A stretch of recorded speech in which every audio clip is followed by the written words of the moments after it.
Imagine you're trying to push a giant, heavy flywheel. For the first few minutes, you exert all your energy and it barely budges. It feels useless. That agonizingly slow start is where most side hustles die. It's a grueling phase where it feels like your effort is vanishing into a black hole. Let me tell you the story of two freelancers, Sarah and Mark.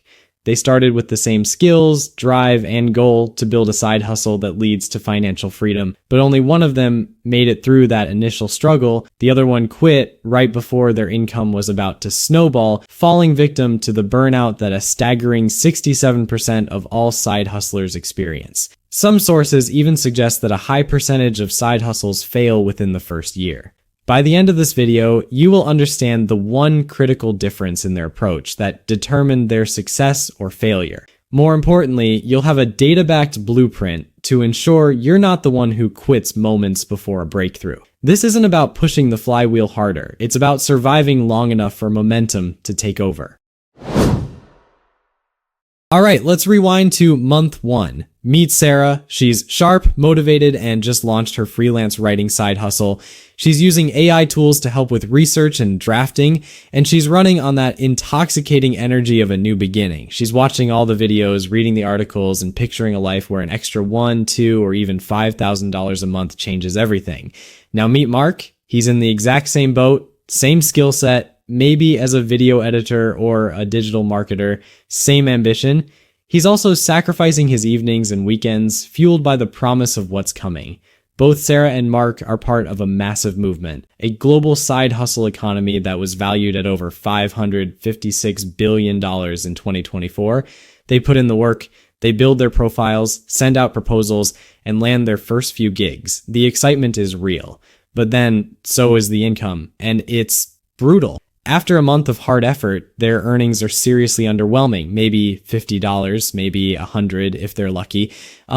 They've fallen headfirst into the statistical reality that the gurus and highlight reels never show you. And the numbers don't lie. Half of all side hustlers make less than $100 a month. Let that sink in. Half. Another report shows that well over half of side hustlers in the US make less than $500 a month. So Sarah and Mark find themselves in this huge ocean of beginners, all shouting to be heard, all competing for the same low-paying entry-level jobs. They don't have a reputation yet. They don't have a portfolio of glowing reviews. They don't have a network sending them warm leads. All they have is raw effort. And in the beginning, raw effort just doesn't pay well. This is the honeymoon phase and it ends fast. It's the moment they step into the great filter, the place where dreams go to die, the boring middle. Months 4 through 8 are not exciting. There are no dramatic highs or lows. There's only the grind. This is the boring middle. It's that desolate plateau where the time and energy you put in feels completely disconnected from the money you get out. Let's follow Sarah's journey. She's diligently spending 5 to 10 hours every single week on her side hustle. She's still sending proposals, still finishing small projects, but her income has totally stalled. It's hovering between $50 and $150 a month. She's trading her precious free time she could be with family, friends, or just decompressing from her 9-to-5 for what is basically less than minimum wage. The psychological toll starts to build, and it's a death by 1,000 cuts. First, there's the feeling of futility. She's doing all the things she was told to do, but that promised growth just isn't happening. The income line on her spreadsheet is a flat, mocking line. Second, there's the comparison trap. She scrolls through social media and sees other freelancers posting about landing huge clients or celebrating 4-figure months. She doesn't see their years of effort or the 99 rejections they got last week. She only sees their highlight reel, and it makes her own journey feel like a complete failure. Third, there's the squeeze of reality. Inflation is making her day job salary feel tighter, and the side hustle that was supposed to bring relief is barely covering her coffee budget. This is where a critical psychological switch flips. Research found that over half of side hustlers, 52% to be exact, believe the burnout and sacrifice is only worth it if they are earning over $500 a week. Sarah looks at her $150 a month and does the math. $500 a week is over $2,000 a month. She's not even in the same universe. The gap between the effort she's putting in and the reward she's getting feels like an impossible chasm. Her motivation, once a raging fire, is now just smoldering embers. It's month 9. Sarah gets home from a long day at work. She opens her laptop to start looking for new clients, stares at the screen for 10 minutes, and then closes it. A single thought echoes in her mind: it's just not worth it. And just like that, she's done. She doesn't make a big announcement. She just stops. She stops replying to inquiries. She stops sending proposals. Her side hustle quietly fades away. Sarah has just become a statistic. She is one of the many who experienced burnout and quit because they were trapped in the boring middle and couldn't see a way out. She believed her growth was supposed to be linear. She thought, if I put in 10 hours, I should get X dollars back. When that equation didn't work, she concluded the system was broken, or maybe she just wasn't cut out for it. What Sarah didn't know is that she was standing at the exact inflection point. She quit at the very edge of the valley right before the path begins its steep climb up. Her story is not the exception. It is the rule. This is the default outcome for most people who start this journey. And let me ask you, have you ever felt like Sarah? Have you ever been on the verge of quitting something because the reward just wasn't matching the effort? Let me know in the comments. Your story matters because it's the story of the majority, but it doesn't have to be your ending. Now, let's rewind and look at Mark. He's in the exact same boring middle, same flat income of $150 a month. Same long hours, he feels the same frustration and the same pull to just give up and get his evenings back. But here's the one critical difference. Mark fundamentally changes his definition of success during this phase. While Sarah was chasing income, Mark decided to chase assets. He made a crucial mindset shift. For the first 6 to 12 months, his side hustle was not an income-generating project. It was an investment project. He wasn't getting paid in dollars, he was getting paid in skill development, reputation, and leverage. This shift in perspective led him to make 3 strategic tweaks that Sarah completely overlooked. These weren't huge, time-consuming changes. They were small, deliberate pivots that would eventually create the entire snowball effect. Strategic tweak number 1. He used AI as a leverage machine. Both Sarah and Mark started by using AI, but while Sarah used it as a simple tool, Mark used it to create leverage. While some data shows that AI has reduced jobs and earnings for certain freelancers, other reports indicate that freelancers with AI skills see higher income growth.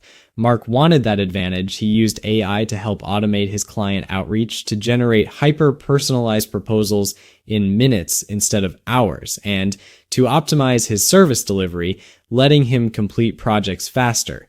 He wasn't working more hours, he was making his hours count for more. Strategic tweak number 2, he obsessively built his reputation. Mark understood that in the digital world, reputation is a form of currency. For every small, low-paying job he completed, he had one goal: get a 5-star review and a powerful testimonial. He would go above and beyond, delivering work early and communicating proactively. He knew that each glowing review made it slightly easier to land the next client, and at a slightly higher rate. He was building a wall of social proof, brick by painstaking brick. This is the kind of leverage that helps a reported 43% of side hustlers eventually earn more while working fewer hours than in a traditional job. It's not just about effort, it's about the compounding power of trust. Strategic tweak number 3. He planted seeds for passive income. While grinding on active client work, Mark dedicated just 1 or 2 hours a week to creating a digital asset. Since he was a video editor, he started creating a small pack of high-quality motion graphics templates. It was slow going, but he knew that creating digital products was a key to scaling without trading more time for money. He wasn't trying to make a fortune from it overnight. He was just planting a seed that he could water over time. These 3 tweaks, leveraging AI, building reputation, and planting passive income seeds, didn't really change his income in month 5, 6, or 7, but they were fundamentally changing his trajectory. If you're feeling stuck in that boring middle right now, and Mark's strategies are starting to click for you, then I want to help you with that first tweak. I've put together a free 1-page guide on the top 3 AI tools you can start using today to immediately increase your efficiency and output just like Mark did. The link is right at the top of the description. It takes 30 seconds to download, and could save you hours every week. Now, let's get back to Mark and see what happens when these tiny seeds finally start to sprout. We're back at month 9, the exact moment Sarah quit. For Mark, something is different. His income is still low, but it's not flat anymore. It's starting to curve upwards. A client he did a great job for last month just referred a friend. This new client didn't question his rates because he came with a trusted recommendation. That one referral bumped his monthly income from $150 to $300. Then, his AI-powered outreach system flags a perfect high-value project that he has the capacity to take on because his other work is more efficient. He lands it. His income jumps to $500 for that month. By month 12, the snowball is starting to roll on its own. The testimonials he worked so hard to get are now attracting clients to him. He's spending less time prospecting and more time doing high-value work. His rates have doubled and clients are happy to pay because his reputation precedes him. That little pack of motion graphics he created, it's now generating a consistent $100 a month in passive income. No extra work required. His income climbs from $500 to $800 and then it breaks $1,000 a month. This is the non-linear growth that Sarah never got to see. It's the proof hidden in the data. The median monthly income from a side hustle is just $200. That number is low because it includes all the Sarahs who quit early, but the average monthly income is much higher, with some reports placing it around $885 to $1,122 a month. How can the average be 4 or 5 times higher than the median? Because of the marks. The distribution isn't a gentle slope. It's a hockey stick. A tiny percentage of people who persist past the boring middle see their incomes explode and they pull the entire average up with them. Mark is on his way to hitting the average income that persistent millennial side hustlers achieve, $1,129 per month. He got there not by working 10 times harder, but by surviving the dip and letting his investments in leverage and reputation compound. So how do you make sure you end up like Mark and not Sarah? It comes down to a simple but powerful 4-step action plan. Expect and embrace the boring middle. Don't start your journey expecting to be profitable in month 2. Plan for 6 to 12 months of what feels like unrewarded effort. This isn't failure. This is the price of admission. Reframe it in your mind as your investment phase. Integrate AI from day one. Don't just use it, master it. Use it to automate the low-value tasks so you can reclaim your time and increase your capacity for high-value work. This is your single greatest accelerant. Build leverage, not just a to-do list. Every single week, ask yourself, what have I done to build my reputation, my network, or my digital assets? An hour spent getting a powerful testimonial is more valuable than an hour spent on a dead-end, low-paying gig. Prioritize things that build momentum. Change your scoreboard. In the first 8 months, income is a liar. It doesn't reflect the true value you're building.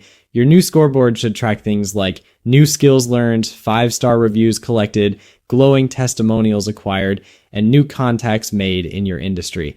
If these numbers are going up, you are winning, even if your bank account doesn't show it yet.